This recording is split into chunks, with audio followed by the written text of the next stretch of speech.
Chapter 3. Marilla Cuthbert is surprised.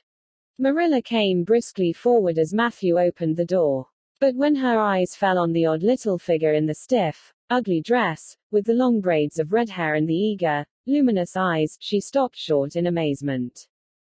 Matthew Cuthbert, who's that? She ejaculated. Where is the boy? There wasn't any boy, said Matthew wretchedly. There was only her.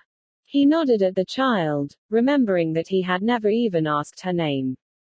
No boy. But there must have been a boy, insisted Marilla. We sent word to Mrs. Spencer to bring a boy.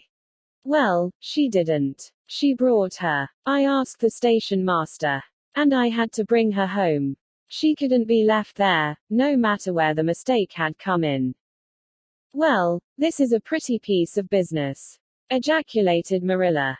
During this dialogue the child had remained silent, her eyes roving from one to the other, all the animation fading out of her face. Suddenly she seemed to grasp the full meaning of what had been said. Dropping her precious carpet bag she sprang forward a step and clasped her hands. You don't want me, she cried. You don't want me because I'm not a boy. I might have expected it. Nobody ever did want me. I might have known it was all too beautiful to last. I might have known nobody really did want me. Oh, what shall I do? I'm going to burst into tears. Burst into tears she did. Sitting down on a chair by the table, flinging her arms out upon it, and burying her face in them, she proceeded to cry stormily. Marilla and Matthew looked at each other deprecatingly across the stove. Neither of them knew what to say or do. Finally Marilla stepped lamely into the breach. Well, there's no need to cry so about it. Yes, there is need. The child raised her head quickly, revealing a tear-stained face and trembling lips. You would cry, too, if you were an orphan and had come to a place you thought was going to be home and found that they didn't want you because you weren't a boy. Oh, this is the most tragical thing that ever happened to me. Something like a reluctant smile, rather rusty from long disuse, mellowed Marilla's grim expression. Well, don't cry anymore. We're not going to turn you out of doors tonight. You'll have to stay here until we investigate this affair. What's your name? The child hesitated for a moment. Will you please call me Cordelia? She said eagerly. Call you Cordelia. Is that your name? No, it's not exactly my name, but I would love to be called Cordelia. It's such a perfectly elegant name. I don't know what on earth you mean. If Cordelia isn't your name, what is? Anne Shirley reluctantly faltered forth the owner of that name, but, oh, please do call me Cordelia. It can't matter much to you what you call me if I'm only going to be here a little while, can it? And Anne is such an unromantic name. Unromantic fiddlesticks, said the unsympathetic Marilla. Anne is a real good plain sensible name. You've no need to be ashamed of it. Oh, I'm not ashamed of it, explained Anne, only I like Cordelia better.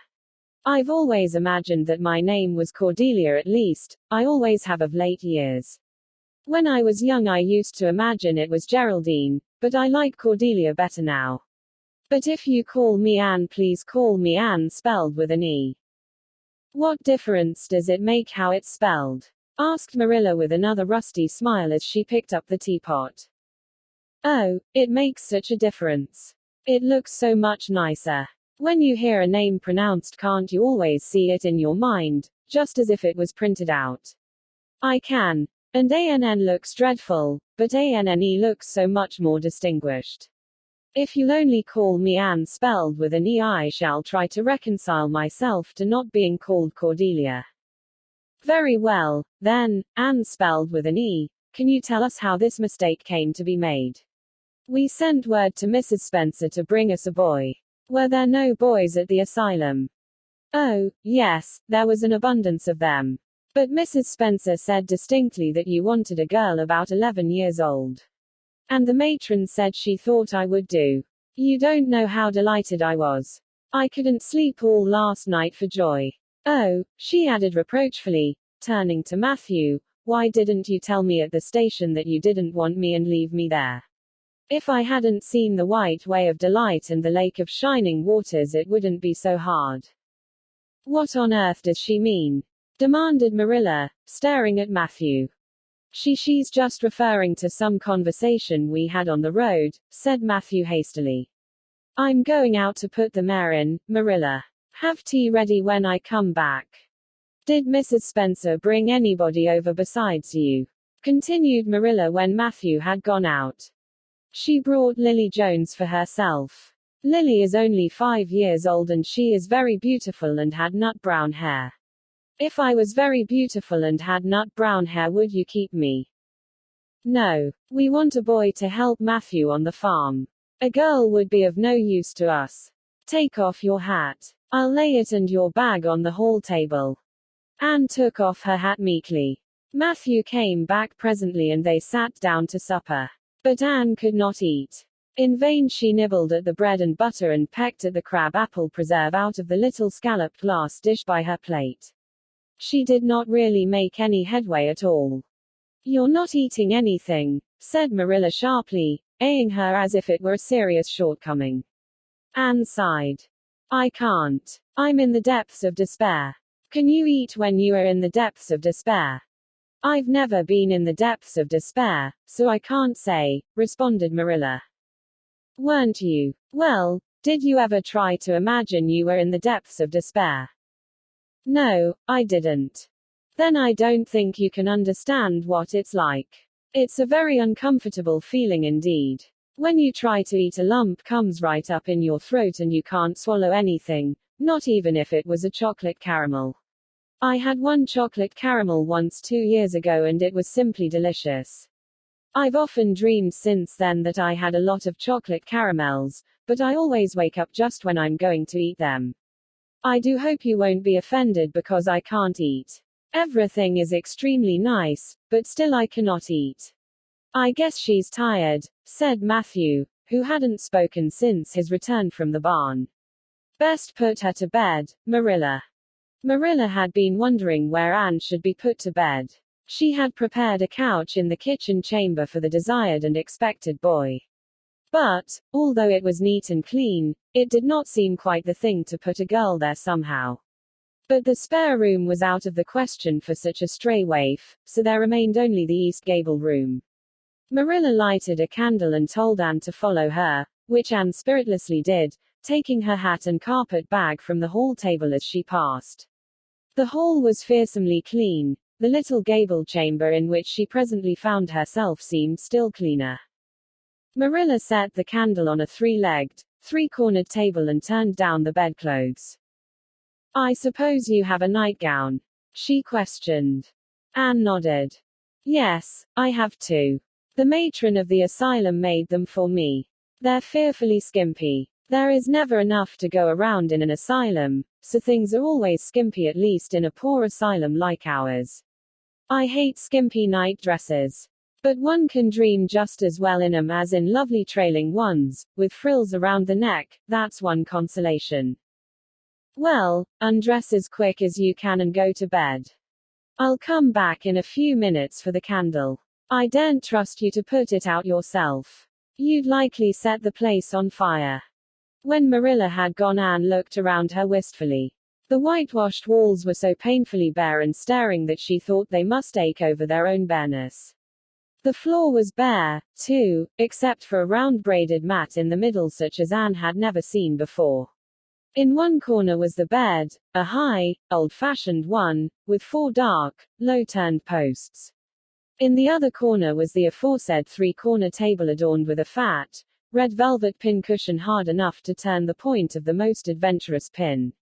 Above it hung a little 6x8 mirror. Midway between table and bed was the window, with an icy white muslin frill over it, and opposite it was the washstand. The whole apartment was of a rigidity not to be described in words, but which sent a shiver to the very marrow of Anne's bones. With a sob she hastily discarded her garments, put on the skimpy nightgown and sprang into bed, where she burrowed face downward into the pillow and pulled the clothes over her head. When Marilla came up for the light, various skimpy articles of raiment scattered most untidily over the floor, and a certain tempestuous appearance of the bed were the only indications of any presence save her own. She deliberately picked up Anne's clothes, placed them neatly on a prim yellow chair, and then, taking up the candle, went over to the bed. "Good night," she said, a little awkwardly, but not unkindly.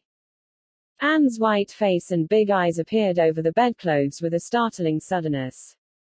"How can you call it a good night when you know it must be the very worst night I've ever had?" she said reproachfully. Then she dived down into invisibility again. Marilla went slowly down to the kitchen and proceeded to wash the supper dishes. Matthew was smoking, a sure sign of perturbation of mind. He seldom smoked, for Marilla set her face against it as a filthy habit, but at certain times and seasons he felt driven to it, and then Marilla winked at the practice, realizing that a mere man must have some vent for his emotions. "Well, this is a pretty kettle of fish," she said wrathfully. "This is what comes of sending word instead of going ourselves. Richard Spencer's folks have twisted that message somehow. One of us will have to drive over and see Mrs. Spencer tomorrow, that's certain.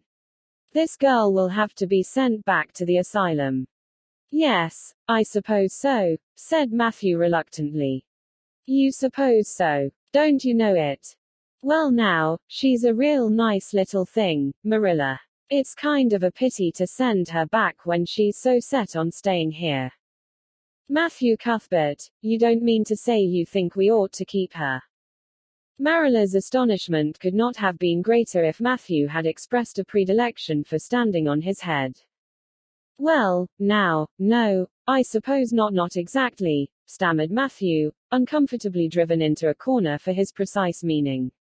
"I suppose we could hardly be expected to keep her." "I should say not. What good would she be to us?" "We might be some good to her," said Matthew suddenly and unexpectedly.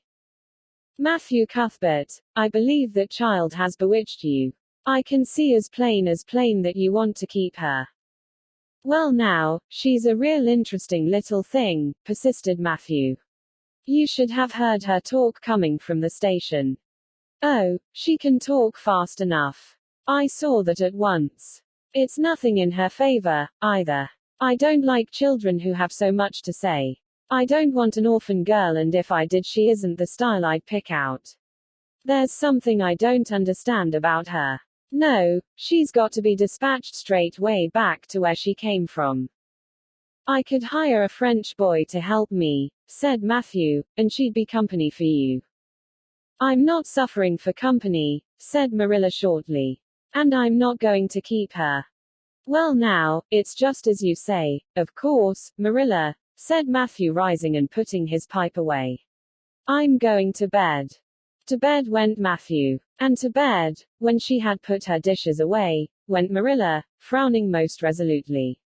And upstairs, in the east gable, a lonely, heart-hungry, friendless child cried herself to sleep.